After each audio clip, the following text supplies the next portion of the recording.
Hello, and welcome to Rising Forward with your Coach Terry. Last week we talked about how important it was for Black women who have been pushed out of the workforce this year to have a space where others like us who understand what we're going through can have a community. I know that as Black women, we tend to be quiet when it comes to our struggles, but I'm just offering a space here for when you need to feel like part of a community. We know that we're not going through this alone. And as a coach, I just want to share some support and some insights that may be helpful. Um, we all know that we've been uniquely targeted, that many of the positions that Black women held this year have been erased or redistributed. And meanwhile, a lot of us are at a point where it's more than just a job loss now, right? And it sucks that we're dealing with this foolishness. It sucks that any one of us is internalizing the harm that's been done. It's it sucks that any of us are thinking that we've done something wrong or that we failed somehow. Our job loss and the disruption to our lives that we're experiencing right now, it is not a reflection of our skills, our intelligence, our competence, or our work ethic. This is not our burden to bear. We haven't failed. We don't own this. This disruption is a direct result of political and organizational decisions that are beyond our control. We are responding to these systems and politics that have inflicted real damage on us, though. They've inflicted damage on our families, our careers, our credit, our way of life. We know what's happening. Like right now, we know foreclosures are rising, job postings are shrinking, Christmas is coming, but the bills have not stopped coming. Some of us may be in dire straits right now, and the rest of us may just be trying to survive. And as a coach, the one thing that I would want to um, ask would be to you would be, what does it mean to survive right now? you know, or what part of your life feels most fragile right now? And with that second question, I could see someone saying, "Well, I don't have health care right now, and I have a medical condition that requires that I have prescriptions or follow-up health care all the time." And somebody else might say, "Well, I had really good child care. And now that I don't have a job, those spaces are gone because I couldn't pay to keep them." And so those might be some of the things that feel most fragile to people right now. Somebody else might say, I just bought a house, or I just bought a car, or I just bought a vacation condo, and right now I'm not able to pay those bills. And so those are real issues that I know that women are feeling. But I know that as Black women, we are very resilient and we tend to exhaust all possibilities before we totally give up, you know? Um, and as a coach, I would probably say something like, how have you survived moments like this before? Because right now that's what matters. That's what we're all doing. We are all trying to keep our homes, we're all trying to feed our families, we're all trying to pay our bills, we're all trying to protect our mental health. And what does that look like? What does it look like trying to do all that, right?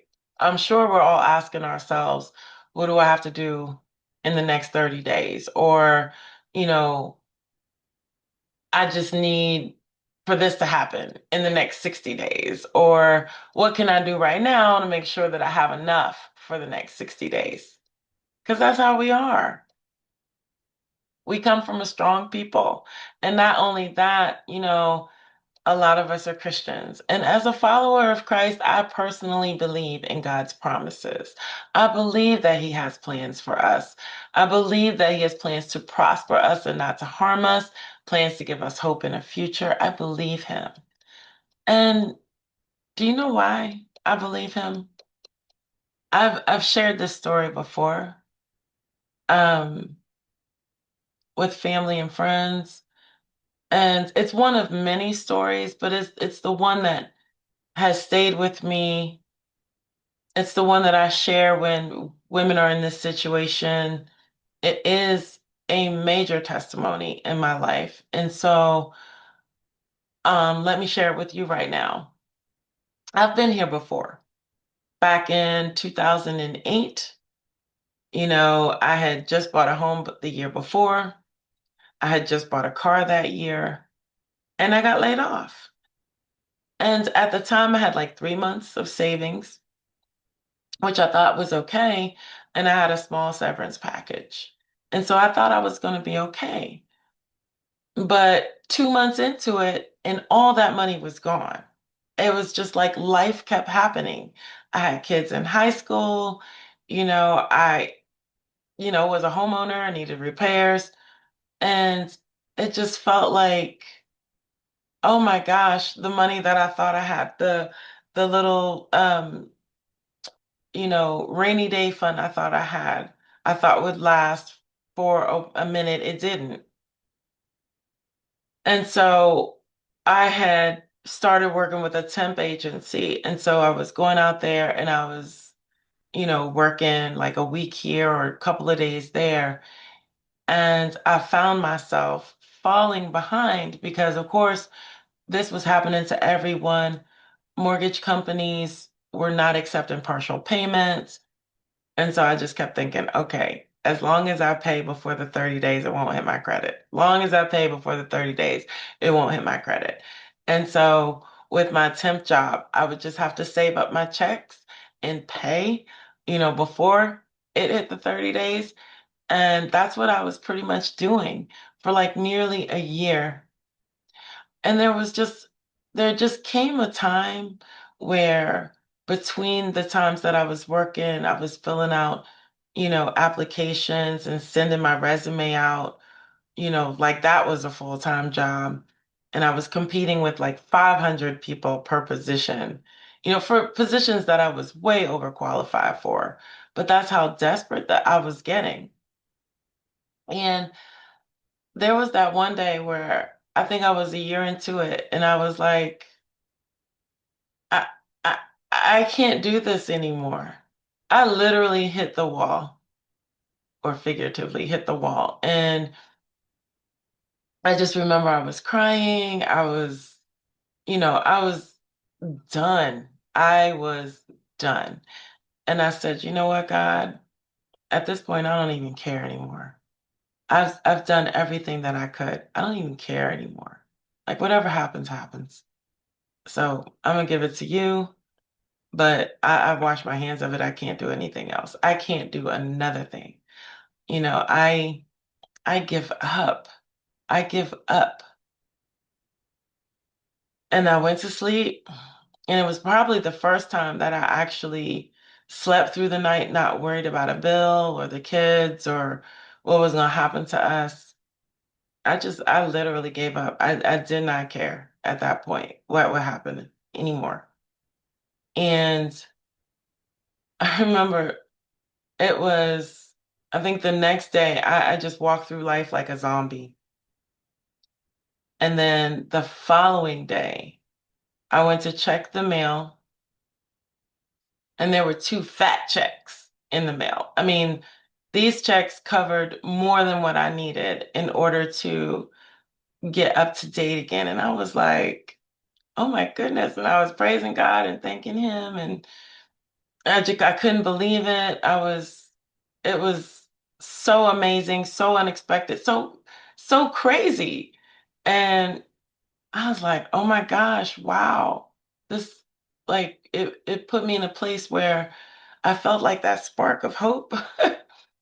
And then a couple of days after that, um, one of my mom's friends recommended me for a position that did not pay nearly what I was getting paid for before I got laid off, but it was a full-time job. It was steady, it was permanent, and it paid all the bills. Um, and so for almost like 9 months, I worked at that job and it paid down to the penny. I had nothing left extra, but it was paying everything I needed to pay. And I remember thinking like, okay, this job was exactly what I needed when I needed it, but there's no wiggle room. And there was really no way to grow from that, um, grow into another position. It was one of those jobs that it was, I wouldn't say dead end, but it offered really nothing in the way of opportunity. And I remember I was sitting outside at lunchtime, I was writing in my journal, and in my journal, I was asking God, God, please, I need something that's gonna be more sustainable for, the bills and to be able to save and, the kids are graduating and, I'm gonna need to have money for that. And so so the first thing that happened was while I was sitting there outside on this beautiful day, a grasshopper jumped on my lip and I was like, what is going on? And so I freaked out and I went back into the office sooner than I would have had the grasshopper not jumped on my lip. And it was just in time to get a phone call from a previous colleague and a very close friend of mine who told me about a position that was opening up in the federal government.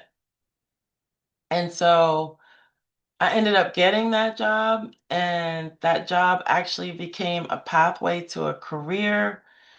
And I was able to, you know, really move up and make more money each year that I was working and, surpassing what I made when I got laid off. But it still took a long time to get to where I wanted to be, but I was okay because I knew that all of that, every single bit of it, was all because I had given it over to God. I had trusted him. I had I had totally given up on my own strengths and what I was trying to do for myself, and I gave it to him. And he took care of me. He more than took care of me. And that's why I say I trust God. I believe him when he says that, he wants to prosper me and not harm me, that he wants to give me a hope in a future. And I do remember that when I was leaving that position that I had gotten a year after, working temp, I remember that I left that position in a way that when the next person came in, that they had everything they needed to do that position successfully. I had offered a bit of a foundation, and I felt like that was exactly what God had done for me. He had given me a foundation to stand on. And so I've tried to do that everywhere I've gone since then, offer a foundation for the next person coming behind me. And that's what I'm doing right now. That's what this is. This is a foundation that I'm offering to you in the form of my testimony because I know what that was like. I know what that feels like. And I know who got me through it, and that was God. And so that's what I offer to you right now. And one of the things that I also know is that um, it's hard sometimes, but I would just offer. Proverbs 3, 5, and 6. Trust in the Lord with all your heart and lean not on your own understanding. In all your ways, acknowledge him and he will make your path straight. I know this for sure because he did it. He did it for me multiple times. Trust me, multiple times. Um, I have other testimonies and I might share those another time, but that one was the one that applies so much to what we're going through right now, and God also brought people around me who supported me, right?